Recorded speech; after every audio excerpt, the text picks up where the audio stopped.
The story start చేయనా? అనగనగా ఒక బుజ్జి ఫారెస్ట్ ఉంది.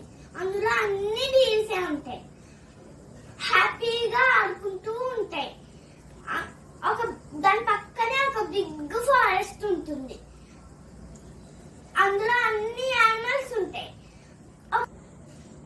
ఒక రోజు అన్ని డీల్స్ కలిసి బుజ్జి ఫారెస్ట్ లో ఆడుకుంటుంటే ఒక డీలు తప్పిపోయి బిగ్ ఫారెస్ట్ లోకి వచ్చేసింది. అక్కడ దానికి ఒక బిగ్ డీల్ కనిపించింది. అయ్యయ్యో బుజ్జి డీల్, నువ్వు ఇక్కడికి ఎందుకు వచ్చావు అని అంటుంది. ఇక్కడ మీ బుజ్జి ఫారెస్ట్ లాగా కాదు, ఇక్కడ చాలా బిగ్ ఫారెస్ట్. ఇక్కడ చాలా వైల్డ్ యానిమల్స్ ఉంటాయి. మనం కనిపిస్తే అవి మనల్ని కొరుకుని తినేస్తాయి. అందుకని ఎట్టకాలని చేసుకుని వెళ్ళిపో, మీ బుజ్జి ఫారెస్ట్ వెళ్ళిపో అని చెప్పి వెళ్ళిపోయింది. అప్పుడు బుజ్జి నీరు హహా నవ్వుకుని, నువ్వెలా తప్పించుకుంటున్నావు, నేను అలాగే తప్పించుకుని ఉంటాను అని చెప్పి ఇంకా లోపలికి వెళ్ళింది. అక్కడ ఆ బుజ్జి నీరుకి లయను నిద్రపోతూ కనిపించింది. బుజ్జిడు లయన్ ఎప్పుడు చూడలేదు కదా, బుజ్జి ఫారెస్ట్ లో లయన్స్ ఉండవు కదా, అన్ని డీల్సే ఉంటాయి కదా. అందుకని లయన్ వైల్డ్ యానిమల్ అని తెలియదు కదా, అది లయన్ అని దాన్ని కొడుకుని తినేస్తుందని తెలియదు కదా. దాంతో ఆడుకుందామని దాని మౌత్ మీద టిక్ టిక్ మని కొట్టింది. లయన్ కి మెలకు వచ్చేసింది. లయన్ మౌత్ బిగ్ గా ఓపెన్ చేసి అంటుంది. అంటే బుజ్జి దీనికి భయం వేసి తుర్రమని పారిపోతుంది. లయన్ కేమో కోపం వచ్చింది. తీరంకాలే రన్ చేసుకుంటూ వెళ్తుంది లయన్ కూడా. బుజ్జి దీరు లయన్ నుంచి తప్పించుకోవడానికి రన్ చేసుకుంటూ బుజ్జి ఫారెస్ట్ దగ్గరికి వచ్చేసింది.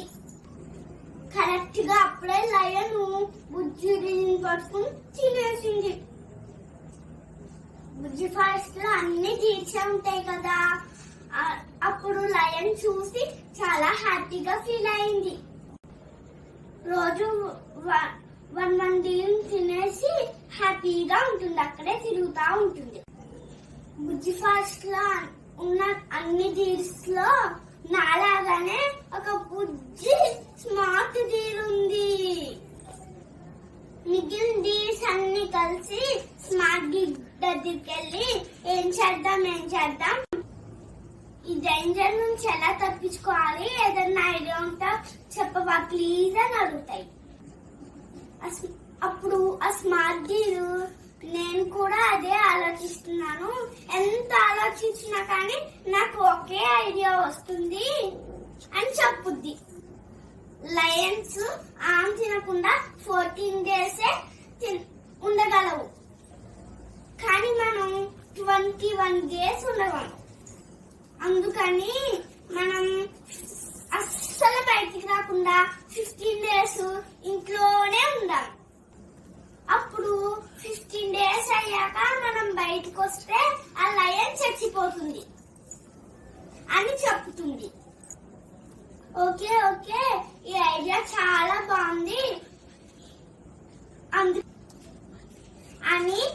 అది అన్ని 15 ఇంట్లోకి వెళ్ళిపోయి 15 days అస్సలు బయటికి రాకుండా ఉంటాయి.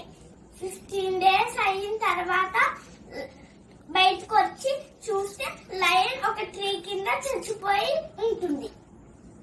అప్పుడు అమ్మయ్య అని అన్ని హ్యాపీగా ఆడుకుంటూ ఉంటాయి. సో ఫ్రెండ్స్, మీకు ఈ స్టోరీ వల్ల ఏమర్థమైంది? కరోనా కూడా మన స్టోరీలో లయన్ లాంటిదే. అది ఎక్కడైనా 14 days మాత్రమే ఉండగలదు అనుకోండి. అందుకని మనం కూడా 15 days అస్సలు బయటకు వెళ్ళకుండా ఉంటే కరోనా కూడా తగ్గిపోతుంది. ఇంట్లో మీ అందరికి ఎంటర్టైన్ ఇవ్వడానికి మేము ఉన్నాం కదా. ఇలాగే మీకు మేము మంచి మంచి స్టోరీస్ చెప్తాము, బోల్డని యాక్టివిటీస్ చూపిస్తాము, బోల్డని రైమ్స్ చెప్తాము. మా వీడియోస్ చూస్తూ ఇంట్లో హ్యాపీగా ఇంట్లోనే ఎంజాయ్ చేయండి. బయటికి వెళ్ళకండి. ఏదైనా ఎమర్జెన్సీ అయితే మాస్క్ కంపల్సరీ పెట్టుకుని వెళ్ళండి. మాస్క్ పెట్టుకున్నప్పుడు